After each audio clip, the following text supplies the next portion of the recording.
The assassination of Archduke Franz Ferdinand on June 28, 1914, brought an unprecedented reaction in Europe, World War I.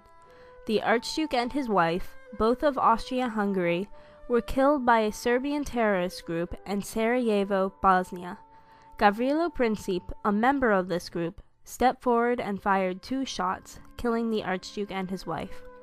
Diplomats used the assassination as an excuse for war. The alliance system, industrial arms race, and nationalism set the dominoes upright, ready to fall, and the assassination of Archduke Franz Ferdinand tipped the first domino, Austria-Hungary. The European dominoes were primarily placed by militarism. Both the alliances and the industrial arms race were examples of militarism, which occurs when the government uses the military to defend or promote national interests. Wars, alliances, and arms races all involved militaristic governments and were common in the 19th and 20th centuries. Prussia, a German state, organized and fought wars of unification that influenced the alliance system. Bismarck, Chancellor of Prussia, first staged a war against Denmark in 1864, Austria-Hungary in 1866, and France in 1870.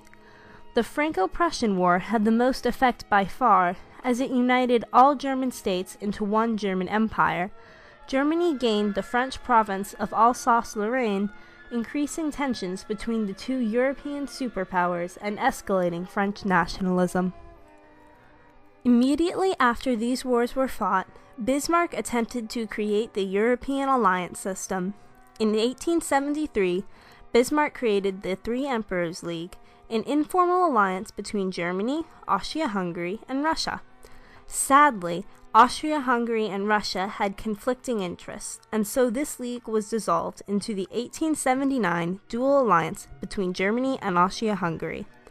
In 1882, it evolved into the Triple Alliance with the addition of Italy. Germany, however, was desperate to keep Russia as an ally, and so Bismarck persuaded Russia to form the Reinsurance Treaty in 1887. However, Kaiser Wilhelm II of Germany chose to discontinue the Reinsurance Treaty in 1890. This left Russia open to new allies. In 1892, Germany's worst fear came true. France became an ally of Russia in the Franco-Russian alliance. Germany feared a Franco-Russian alliance because it signified a two-front war. Britain had formerly focused on her extensive empire and was now searching for allies. Another blow impacted Germany in 1904 when Britain and France reached a cordial understanding and formed the Entente Cordiale. 3 years later, in 1907, the Franco-Russian alliance and Entente Cordiale merged into a new alliance called the Triple Entente. The Triple Alliance between Germany, Austria-Hungary, and Italy was undermined by a secret alliance between Italy and France. Italy was to remain neutral if Germany attacked France. A Russo-Serbian alliance invited the Triple Entente members of France, Russia, and Britain into the war. Britain was not to be brought into an argument that didn't yet endanger her. However, an alliance with Belgium brought her into the conflict. Britain agreed to defend Belgium if Belgium chose to remain neutral but was still attacked. The assassination did not start World War I. The war is going to start a month later when the alliance system cuts in. An industrial arms race between European superpowers magnified the war. The size of armies increased. Modern weapons such as the dreadnought battleship and U-boat were created. The importance of a strong navy was emphasized, especially by Britain. Not only did the militaries of countries improve, but transportation was improved. A strong railroad system allowed Germany to mobilize quickly, but Russia's developing railroad system meant a slow mobilization.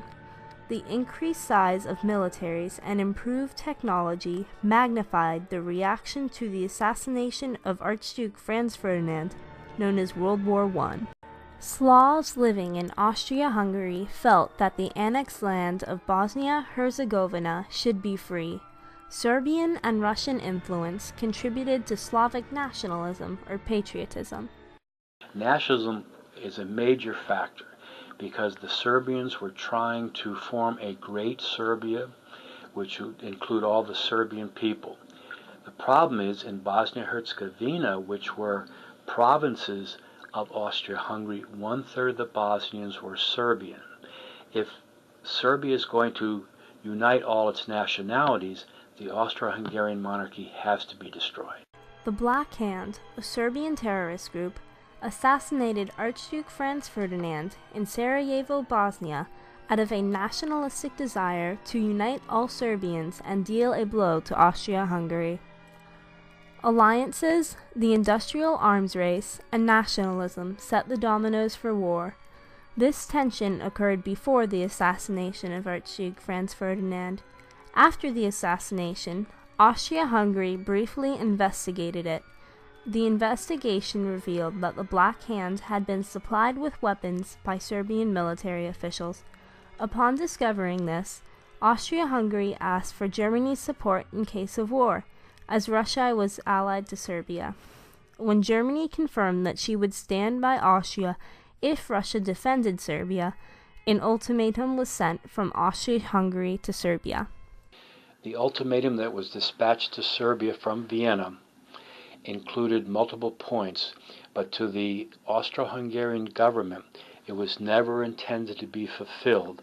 One clause ensured the Serbians could not accept it, and that was to have Austro-Hungarian officials go into Serbia to investigate the assassination. After the ultimatum was replied to by Serbia on July 28, 1914, and Austria-Hungary declared war on Serbia, Russia mobilized to defend her ally.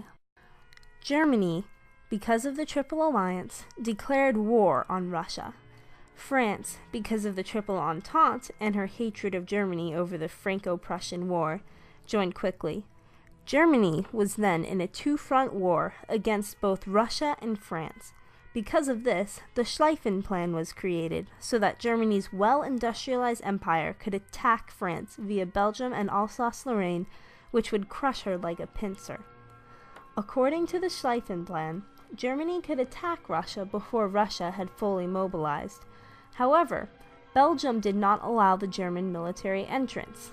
Germany decided to force her way through Belgium anyways. Since Belgium was remaining neutral, Britain honored her alliance and mobilized against Germany on August 4th. By August 4th, 1914, Britain, with her worldwide empire, had mobilized along with France, Russia, and Serbia against Germany and Austria-Hungary. The dominoes had fallen. Italy would join at a much later date on the side of France. The colonies of each country joined the war as well, making what seemed like a European war a world war. It started man's first total war, which brought the death of millions of people in battle, which led to enormous losses. So by the Second World War, the Holocaust means nothing. It'll be a war that divides Europe, that destroys Britain and France really as great powers, and it starts the eclipse of imperialism. The assassination of Archduke Franz Ferdinand knocked over the dominoes that started World War I. The alliance system, industrial arms race, and nationalism worked together in a buildup of tension that would serve to build dominoes that collapsed after the assassination of Archduke Franz Ferdinand. The assassination of Archduke Franz Ferdinand wrought a huge reaction. The reaction? World War I. The assassination of one man changed the world forever.